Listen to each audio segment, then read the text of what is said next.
I posted was, it was a statement of what the law says. That's what I posted. So kung whatever the action ng depensa, sa kanila na yun.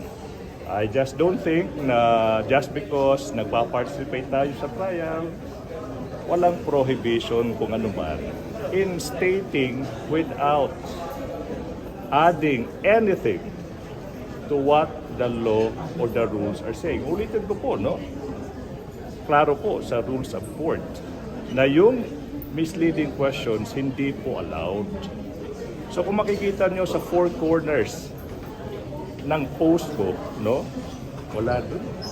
It doesn't add anything other than ano yung nakasulat sa rules of court natin. Do you agree with the defense counsel's position na yung pagkakasabi ng it is allowed was not allegedly referring to the misleading statement? That's the time that I will not comment to that. I think I am wise enough to know if ever I am about to cross the line.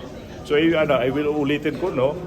Yung four corners ng post ko, it is a statement na alam ng lahat ng law student tsaka lahat ng abogado. Hindi po pwede yung misleading questions kahit saan, kahit kailan, pagbalik-balik na rin man yung isang hukuman. Hindi po pwede yung misleading questions. Now, kung yung depensa po magre-reklamo, with all the respect po, kung babasahin doon, I am asking you, did I mention a name? Did I mention what case? Zero. Nothing. Nada.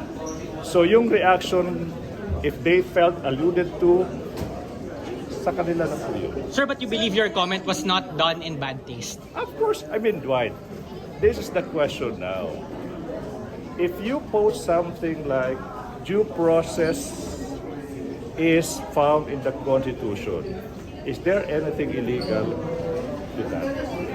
Just because nagpa-participate tayo sa trial, hindi po tayo pinagbabawalan to post ano yung sinasabi ng batas. So long as hindi po tayo nagdadagdag ng pangalan, ng value, or even interpretation. I could have understood the problem kung sinabi ko doon ano yung interpretasyon ko sa batas. I didn't interpret anything. Okay, yun na yun. Yung timing is, I could post that anytime.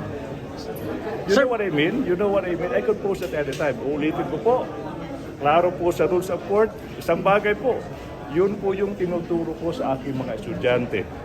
So parang sa akin, by just stating ano yung nasa rules of court, ulitin ko, without naming any person, without putting the context or hinting to that I'm alluding to anybody, with all respect po, this is a free country. Hindi po bawal mag-post on one thing. Ano yung nakasulat sa batas, ano yung nakasulat sa rules of court.